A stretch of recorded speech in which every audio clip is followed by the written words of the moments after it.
Evening all, welcome back to Destiny. Right, so we've got the gang, we've got the boys, we've got the group. This is Judge Radamanthus and Delboy from our from much acclaimed Dust 514.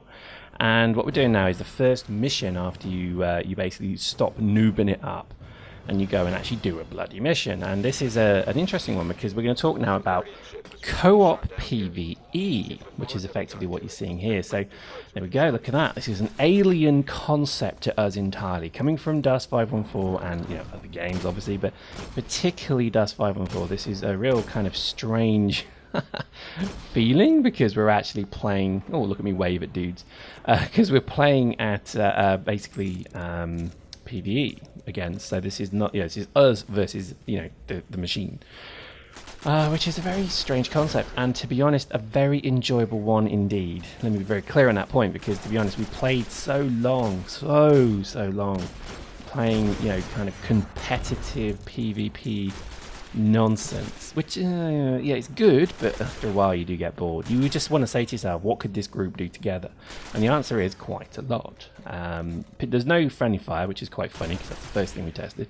And we can't hunt the other dudes. You see there's two other dudes over there. We actually tried to hunt them down and kill them and skin them and eat them, but obviously Destiny feels that that's a little bit kind of certificate 18, so we don't actually get the option to do that. But obviously, joking aside, this is actually really good. The maps are brilliant. It is a single map for the beta at the moment. It does feel like, well, let me be clear, there's many maps, but this one feels pretty that it's similar because it's just this Russian cosmodrome. But the final game, in theory, is going to have, well, quite a lot of maps. At least we hope it is. So we'll see how it goes. But I mean, to be honest, this game, again, the TLDR version of this, bloody good shooter, bloody good fun. It is pure controller, so there's no mouse and keyboard nonsense. This is a good thing. Because it is actually just a very good console shooter game, and I can see maybe why they have kept it on the console. I think it just has the nice feel of being a console game. So I'm sold. I am absolutely sold. I'm quite happy to wave goodbye to the to the mouse and keyboard for EVs, as they say.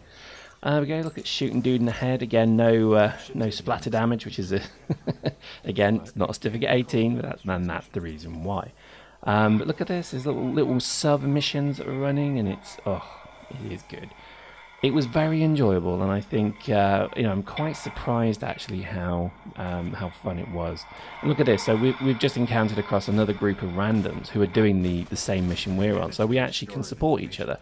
I do try and kill them because hey, I'm a dick. But we did see if we could do anything like PvP in the instant, but no, you can't. But this is the story mode, so this is obviously part of the story. You can actually just unlock areas and go and patrol them.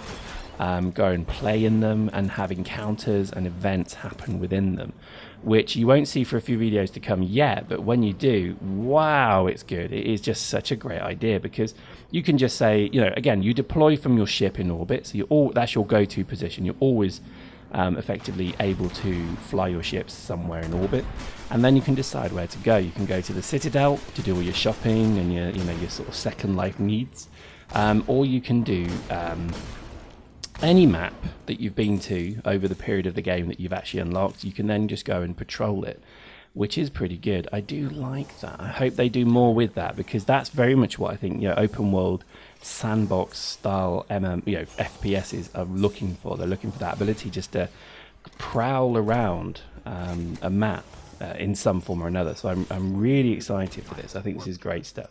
There obviously is a limitation on the fire team, so I think this whole map is limited to maybe 6 people in total, which kind of sucks. But let's see what happens here, because I'm not sure what the beta will actually give us at the end of the day. So let's just hold reserve judgment and see what actually happens in the long run. But yeah, I mean, so far, in terms of the shooting mechanics, very good. In terms of the graphics, even on the PS3, is pretty reasonable. Again, I'm not going to expect PS4 level graphics on the PS3, obviously, but from what we saw and what we had, no slowdown, very, very good graphics.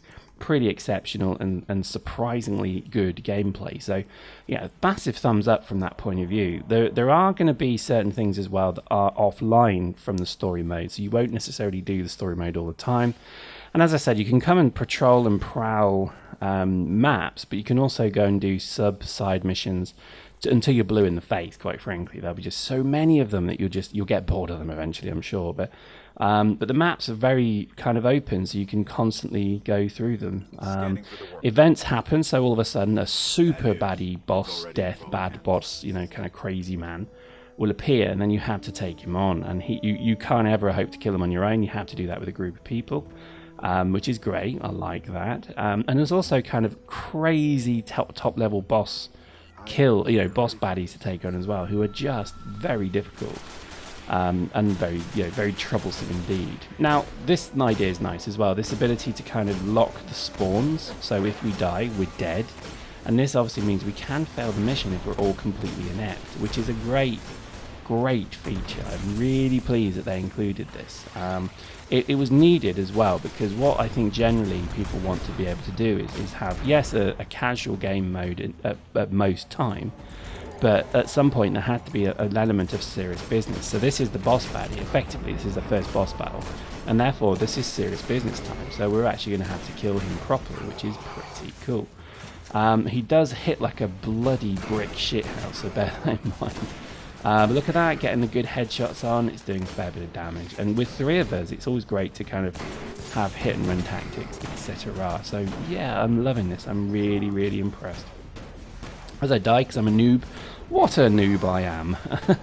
But then you have the ability to be revived, so I'm not dead yet, but there we go. So I mean, that's a pretty nice feature. I do quite like that. But yeah, to be honest, I think so far this is only the second mission, but it's exciting, it's fun. The bosses and the baddies are actually relatively realistic. You know, it's easy to believe that they actually are kind of real. They're not totally over the top hard and insane to kill, but they certainly do make you think again before attacking. I do like it. I think there's a lot of great stuff, great ideas, and it's obvious there's been 10 years of play here. And let me just explain to you why that 10 years is quite important, because one of the things that somebody added was in the Citadel you can deploy a football and just run around kicking it about.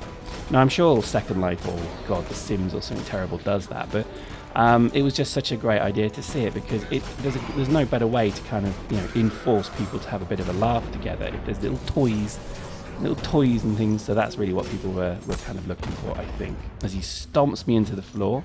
I don't know why I tried to melee him, that was pretty stupid, but there we go. And Judge basically melees him to death with his powerful wizard melee.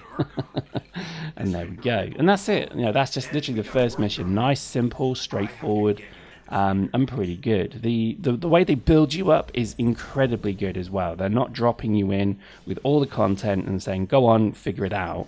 They're actually walking you through it in a much more kind of, friendly way. So you actually do get the time to learn how everything works. So for example, you do have the ability to figure out the spaceship, you have the ability to figure out your upgrades, and they release it to you over the time you do this. So you can't even PvP at this point as well.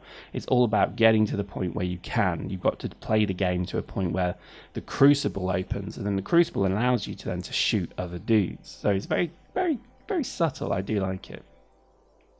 Look at me sucking, only 4 kills. That's terrible. It took me ages to get a gun I liked. Again, another good point is that the guns are very different. So that pistol is a load of bollocks. Don't bother with it. Unless you're a crack shot, don't bother with it at all. However, things like the auto rifle, I think it's the plasma rifle, they're pretty good.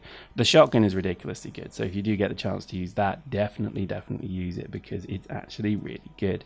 And then everything is nicely linked to the gang. So as you can see, having a gang leader kind of facilitate the gang through is nice. I would just like to see more than 3 people in a fire team. I really would. So there we go. Hope you enjoyed that. We'll see you next time.